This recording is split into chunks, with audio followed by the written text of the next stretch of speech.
chart چی رو میگه؟ The graphical presentation of data. دیتا مانا معلومات. خیر باز تا آخر نوشته کنیم. دیتا چی مانا؟ دیتا مانا معلومات. می چیزی که اینجا نوشته میکنی دیتا است، معلومات دان هستن. مثلا اپلیکیشن دیتا برش گفته میتونی. همین چیزی مواد که چیز معلومات که در کامپیوتر می باشه، او چی می گفته میتونین؟ دیتا گفته میتونین. و گرافیکال مانا شکل رسمی شکل چی میگه؟ گرافیکال میگه. وقتی که یک معلومات به شکل رسم جور میکنی، گرافیکال جور میکنی، او را باز چی میگه؟ چارت چی را میگه؟ وقتی که یک معلومات گرافیکال جور کنی، مثل رسم آره جور کنی، او را گراف میگه. چرا یک دیتا را گرافیکال جور کنی؟ به خاطر که وقتی که میخوای که یک معلومات بسیار واضح‌تر معلوم شود، یک کس بسیار واضح بفهمه، از دیتا چی جور میکنی؟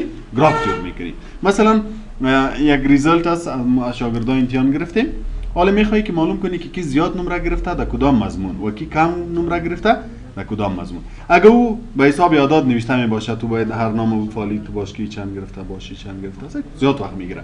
ولی اگه مو معلومات تو به شکل گراف جور کنی تا که به شکل رسم برات نشان بده، بسیار ساده معلوم میشه. از هر کس که نمرهشان بلند باشه رسمش بالا می باشه، نمرهشان که کم باشه رسمش پایین می باشه. بسیار ساده، بسیار آسان‌تر معلوم میشه. این شکل چارت میگه. فهمیدین؟ وقتی که یک معلومات به شکل گراف جور کنین. گراف چی مانا؟ رسمی شکل وارد جور کنین. و دیتا معلومات. پرزنتیشن نشان دادن. وقتی که یک معلومات به شکل گراف نشان دادین. سیز؟ مثلا ما میرم یک چارت جور میکنیم. فقط بیا چارت کلیک کن. وقتی که کلیک کردی دو چیز اینجا جور میشه. اولش خو اینجا باید تایپش انتخاب کنی. این کل اقسام است. هر قسم که کلش یک چیز است، فقط شکلش های تغییر هستن. هر یک خودت انتخاب میکنی. زیاد که مردم استفاده میکنه از اینی کالم از یا هستن. ما فعلا اینمی اولش کلیک میکنیم، اوکی میکنیم. وقتی که اوکی کردی سعی کال دو چیز برات میاد. یکی گراف میاد، یکی تیبل میاد. دیدین؟ سعی یک تیبل، اینیش گراف. و اینجا که هر معلومات نوشته میکنه اینجا به شکل گرافیکال برات نشان میده. مثلا ما نوشته میکنیم که نیم از یک چند نفر امتحان گرفتیم خان پایین نوشته میکنه هر قدر که اضافه میکنی اضافه کرده میتونی. مثلا در پروگرام ویندوز امتحان گرفتیم که یک دو نفرش کامیاب است، دیگه کلش ناکام شدن.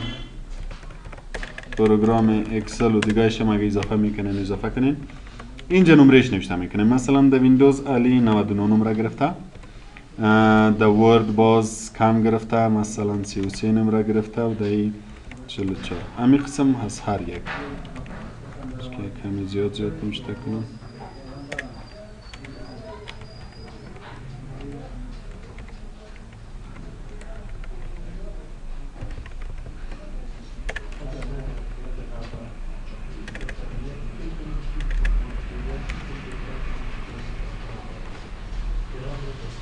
اینه اینجا که ما جور کردیم اینجا وقت گرافش جور شد. اینی گراف چی میگم؟ چارت میگه. و اگر این تیبل حالا کلوز میکنین هم کلوز کنین فرق نمیکنه، به خاطر که پس هر وقت که بخواین که یک کسی اضافه کنین کم کنین تغییرات بیارین این تیبل آورده میتونین. اینا کلوز کردیم. سعی کال متوجه شین به چارت. در چارت کی هستن؟ این اینجا نامای پروگرام نوشته است. وقت هر پروگرام یک رنگ است یعنی و اینجا نامای شاگردان نوشته هستن. مثلا علی چند رنگ داره؟ 3 رنگ داره که رنگ اولیش اینی آبی که است. از چی است؟ ویندوز که می آبی رنگ که ویندوز است. دیگر رنگ اینی اورنج که است. از چی است؟ از ورد. اینی گری کلرش که است؟ اکسل است. حالا این سایت چه خاصانتر فهمیده میشه که علی در کدام پروگرام زیاد نمره گرفته. علی در کدام پروگرام زیاد نمره گرفته؟ در ویندوز. فرات تو بگو ولی در کدام پروگرام زیاد نمره گرفته؟ ولی ده اینی رنگ از چی است؟ این اکسل زیاد نمره گرفته. احمد در چی زیاد گرفته؟ خان؟ اکسل. چقدر ساده فهمیده میشه که در کدام چیز زیاد است در کدام چیز کم است. اینی شکل گرافیکال پرزنتیشن میگه. فهمیدین؟ همیشه در ادارات که هستن وقتی که راپور سالانه خود جور میکنه یا بجت پلان که برش میگه لیست مصارف جور میکنه، باز به خاطر که بسیار ساده تر کسایی که تشریح میکنه و بسیار ساده تر بفهمه، باز شکل چی رو برش جور میکنه؟ چارت باز در وقت نمایش در پرزنتیشن برش نشان میده، هر کس بسیار ساده تر میفهمه. اگه این نباشه تیبل باشه باز مجبور هر یک جدا جدا چک کنی که باش پلان کی زیاد گرفته کی کم گرفته. این شکل چی میگه؟ حالا چارت که کلیک کنی باز به خاطر چارت منیو خودشان میاد که به نام چی هستن؟ فرمت نه دبل کلیک کو که چارت منیوش بیاد به نام دیزاین. دیدین که چارت سلکت باشه نباشه سلکت نمیه، وقتی که سلکت شوه باز میاد به نام دیزاین. این باز مثل که ما کتی عکس و کتی شیپ خواندیم که وقتی که میخوای تغییرات بیاری در این هم قسم است. مثلا ما میخوایم که در چارت تغییرات بیارم، سلکتش کو. اول اینجا چینج چارت تایپ هستن، مثل اول که ما جور میکردیم اینی آمد نه، پس آنم میتونی که شکلش چینج کنیم. مثلا ما میگم که با اینی شکل شوه، اینی رو کلیک میکنیم اوکی میکنیم، امی چارت با او شکل میشه. فهمیدین؟ مثلا دیگه هر این کل اقسامش هست، هر یکش که میخوای پس اینجا تایپش چینج کرده میتونی. اگر دیزاینش تغییر میدادی مثل که در تیبل خوانده بودیم میتونی هر یک انتخاب کنی، مکمل دیزاین چارت تغییر میخوره. فهمیدین؟ باز میایم اینجا ایر چارت المنتس. در چارت المنتس بسیار زیاد چیزاست که در این اول است X میخوای باشه یا نباشه. X primary and primary vertical and primary horizontal. اینی نمرات که اینجا نوشته است. اینی نمرات همیشه به حساب تیبل برات نشان میده. در تیبل که ما لیست جور کرده بودیم نمره از چند تا چند بود؟ از 0 کم نبود، از 100 اضافه تر نبود. سیکو از چند شروع شده؟ تا چند؟ تا 120. علی اینجا در ویندوز که است تا چند است نمرهشون؟ سیکو از 100 کمی پایین تر است. یعنی چند نمره گرفته؟ از 100 پایین تر گرفته نه؟ مثلا این که است از 40 پایین تر است، از 20 بالاتر است. در بین 40 و 20 نمره گرفته. فهمیدین؟ اگر اینی نمره هیچ میخوای که هیچ نباشه باز از اینجا میتونین که بخی پسش کنین. پرایمری سک پس شد، پس اومد. میتونی که پسش کنی، میتونی که باشه. بعد از تایتل هستن. اگر میخوای که عنوان برشان بدی، مثلا من اینجا یک عنوان برش میتونم. میبینی؟ اینجا نوشته میکنیم که این چی هستن؟ کامپیوتر پروگرام هستن. یا این طرف میخوای که باشه اینجا که برش نوشته کنیم که این مارکس هستن. اگر عنوان میخوای کتش میتونی اضافه کنی. اگر هوریزونتال کنی برای از این عنوان داده میتونی، اگر ورتیکال کنی برای از این عنوان داده میتونی. بعد از چارت تایتل است. چه اینجا عنوان نوشته است؟ چارت تایتل. فعلا چی نوشته است؟ چارت تایتل. ما میتونیم چنج کنیم. در اینجا راستن چنج کرده میتونی که میگم چی نوشته شوه. مثلا نوشته میکنم استودنت ریزالت یا کامپیوتر استودنت ریزالت. عنوانش چنج میکنی.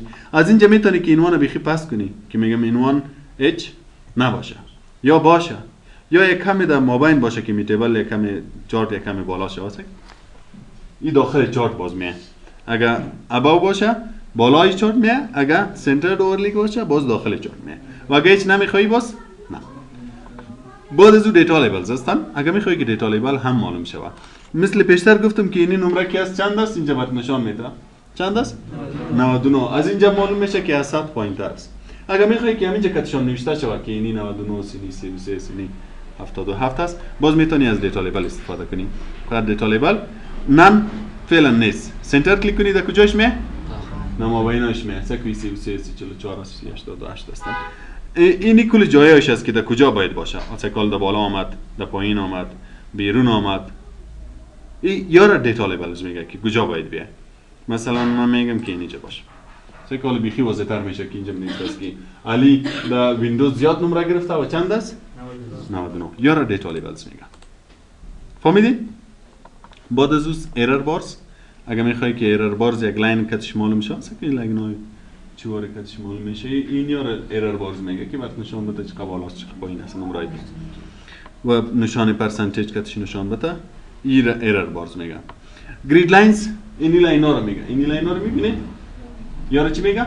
گرید لاینز. این به شکل گراف که لاینا می باشه، یارا همیشه در هر پروگرام که باشه گرید لاینز میگه. گرید لاینز چه قسم باید باشه؟ پرایمری، هوریزونتال، هیچ سایکل نیست، ورتیکال هم که چیز اضافه میشه. اینی ورتیکال است عمودی. زیادش میکنی، زیاد کدام میتونی، سایکل زیاد شد. ایش زیاد میکنی، ایش هم زیاد کدام میتونی. یارا گرید لاینز میگه که زیاد باشه یا کم باشه. بعد از اون لیجند. اینی پروگرامر را چی میگه؟ لیجند. اینی که هر چیز باشه یارا لیجند میگه. یا در کجا هستن؟ در پایین چارت هستن. میتونی از اینجا چنج کنی که در کجا بیه؟ در رایت بیه. سایکل در رایت آمد. یا در تاپ بیه، در بالا، در لفت بیه، یا در بوتام در هر جایی که تو میخوای، هر جایی که راحت باشی اونجا کلیکش کن. ترند لاین اگه میخوای که کاتش یک لاین هم اضافه کنی، مثلا من میگم یک لاین اضافه شوه، کات کدام پروگرام سرخ از ورد است، میگم کات ورد. اوکی، سک یک لاین اضافه شد که برات نشان میده که نمره اینجا از ورد کم است و این طرف چی شده؟ بالا رفته. این ترند لاین میگم. فهمیدین چارت المنت ها؟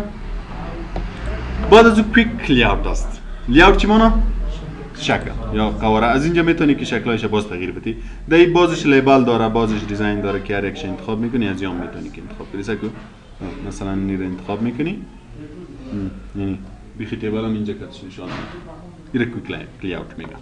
چینج کلرز اگه می رنگا رو چینج میکردی، در جای این رنگا دیگر رنگا رو انتخاب میکردی، میتونی انتخاب کنی. سکو این چینج کلر میگه. دیزاین خوب فهمیدین؟ بعد از اینجا سلکت دیتا، سلکت دیتا و ادیت دیتا. اینی هر دویش به خاطر چی هستن؟ اون اول که ما چارت انتخاب کردیم یک تیبل کاتش آمد که ما نامه رو نوشته کردیم، اگه پس اون تیبل می آوردی از اینجا از هر دوی جای آورده میتونی. مثلا من اینجا ادیت دیتا کلیک میکنم، چکم تیبل آمد یا نه؟ نمره کس را کم اضافه میکنیم، میتونیم کم اضافه کنیم، کس را کم اضافه، نفر اضافه و کم میکنیم، هم میشه. مثلا ولی در ویندوز 99 گرفت، وقتی که اینجا نمرهشان اضافه کنی اینجا لاینش خودش بالا میره.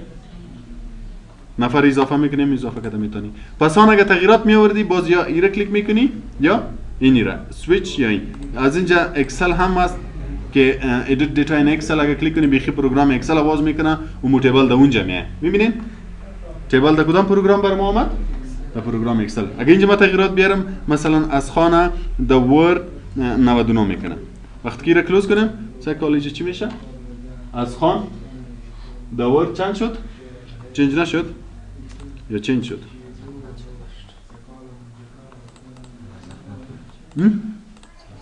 از خان 99 88.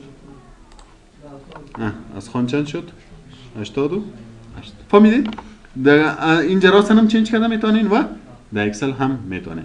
و اگه سلکت دیتا کلیک کنی همون تیبل میتونه که از اینجا پس تغییرات بیاری. در اینجا این کارم میتونی که مثلا اگه ما یک نفر دیگر اضافه کنم میتونم از اینجا پس سلکت کنیم، مثلا یک نفر دیگر هم اضافه میکنیم به نام فیصل. اگه اضافه نشه باز میتونی از اونجا استفاده کنی. خب اون خودش اضافه شد. میبینین کیم اضافه شد؟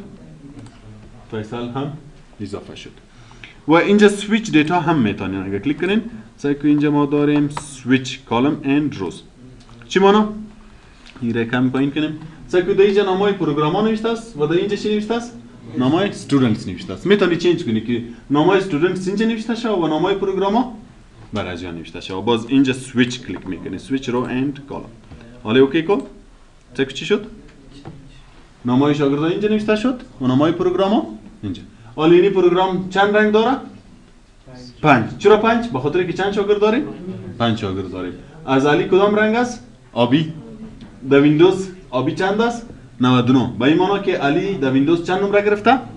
99 گرفته. در اینجا در ورد چند گرفته؟ 33. حالا در هر پروگرام که رنگ آبی است او از علی است. در هر پروگرام که رنگ اورنج است او از علی است. از اینجا هم میتونی که دیتا را سویچ کنی. از اینجا هم پس میتونی کلیک کنی پس چنج شو، یا در اینجا هم میتونی که چنج کنی که سویچ کالم رو کنی چنج. فهمیدین؟ ایرم فهمیدین؟ ریفرش دیتا چی میکنه؟ ریفرشش میکنه. و چنج تایپ پس اون اولی اگر میخوای تایپش چنج کنی از اینجا پس چنج کردم. فهمیدین؟ ایره چی میگه؟ چارت.